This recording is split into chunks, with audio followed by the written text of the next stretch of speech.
Very good morning, class ninth. How are you all? I hope all are fine. Uh, in this class, we are going to start with a new chapter of the English Beehive. ध्यान देंगे, ये आपका Beehive है, book आपके पास होगा, है ना? सो इसमें हम पढ़ेंगे the fun they had. The fun they had. Before you read, इसमें हम देखेंगे और सभी बच्चे बिल्कुल ध्यान से पढ़ेंगे. ठीक है, बड़ा इंटरेस्टिंग स्टोरी है ये. कहता है the story we shall read is set in the future when books and schools as we now know them will perhaps not exist. How will children study then? The diagram below may give you some ideas. देखिए, जिस कहानी को हम यहाँ पर पढ़ेंगे उसे भविष्य यानी आने वाला समय के लिए लिखा गया है. ठीक है, जब किताबें और विद्यालय जिन्हें आज हम जानते हैं शायद संभवतः उनका अस्तित्व नहीं रह पाएगा, तब विद्यार्थी किस प्रकार पढ़ेंगे. ये जो प्रस्तुत तस्वीर संभवतः आपको कुछ विचार देगी. ठीक है बच्चों, देखेंगे आप यहाँ पे पहला है learning through computers, virtual classrooms, है ना. ये स्कूल्स ऑफ द फ्यूचर है. रोबोटिक टीचर होंगे, मूविंग ई टेक्स्ट, है ना. अब कह रहा है कि in pairs discuss 3 things that you like best about your school and 3 things about your school that you would like to change. Write them down. ठीक है, तो समूहों में 3 वस्तुओं पर वार्ता करें जिन्हें आप अपने विद्यालय में सबसे अधिक पसंद करते हों, और उन 3 चीज़ों पर वार्ता करें जिन्हें आप अपने विद्यालय में परिवर्तित करना चाहेंगे. उन्हें नीचे लिखिए. ओके, कह रहा है ना कि in pairs discuss 3 things that you like best about your school and 3 things about your school that you would like to change. Write them down. Okay,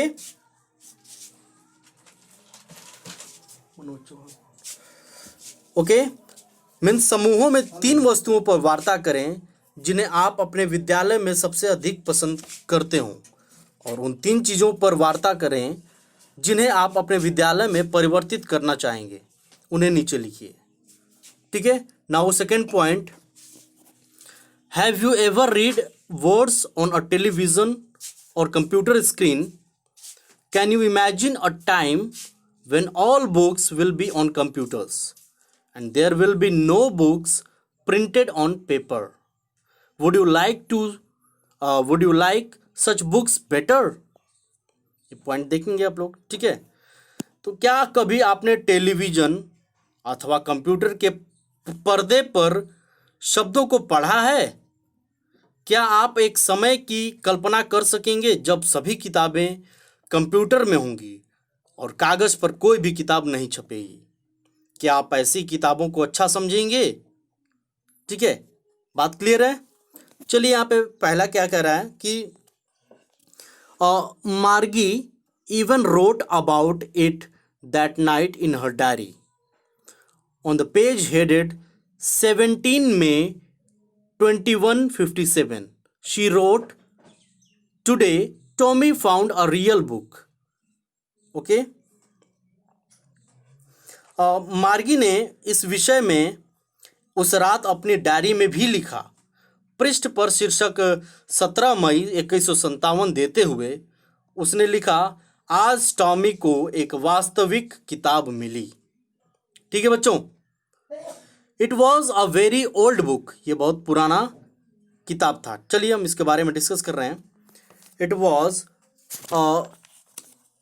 very old book. Margie's grandfather once said that when he was a little boy, his grandfather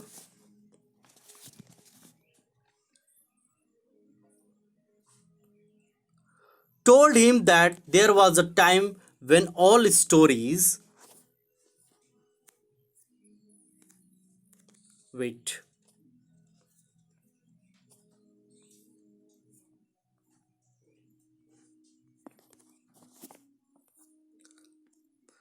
okay told him that there was a time when all stories were printed on paper.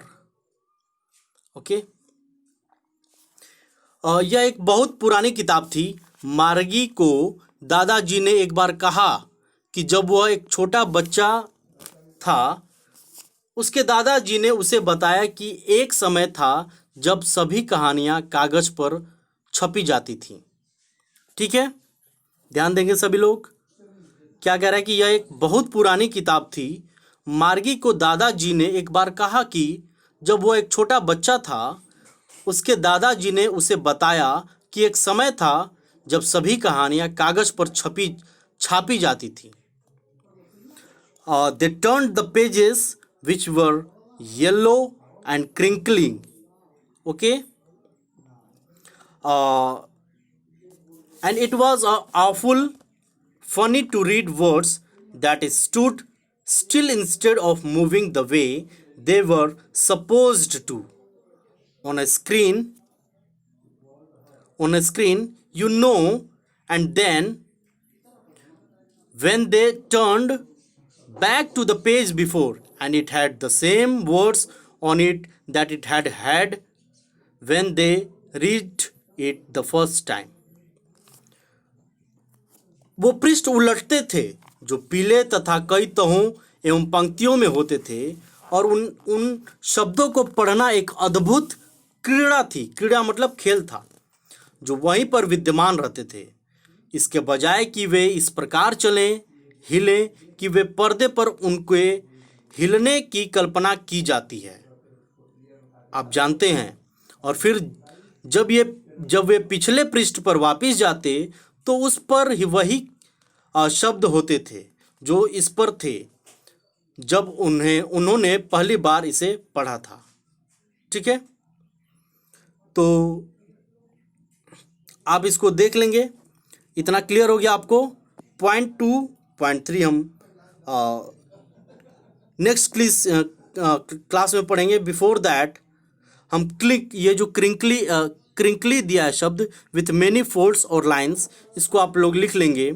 ठीक है, crinkly का मतलब होता है कई सतहों या तहों पर किया गया, है ना। क्रिंकली कई सतहों पर किया गया। क्लियर है बच्चों। ऑफुली फनी, ऑफुली जो फनी ये शब्द है ना, इसका मतलब आप लोग लिख लेंगे।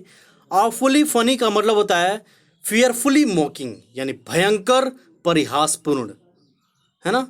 मॉकिंग मतलब मजाकिया, यू नो। फियरफुली मॉकिंग, इसका ऑफुली फनी का मतलब क्या हो जाएगा, भयंकर परिहासपूर्ण। ठीक है, चलिए। तो आई होप कितना आप लोगों को क्लियर हो गया होगा। जो चीज़ें इसमें क्लियर नहीं होंगी आप मुझे अपने जो है वॉइस मैसेजेस कर सकते हैं। Okay, so that's all for today's class. Thank you.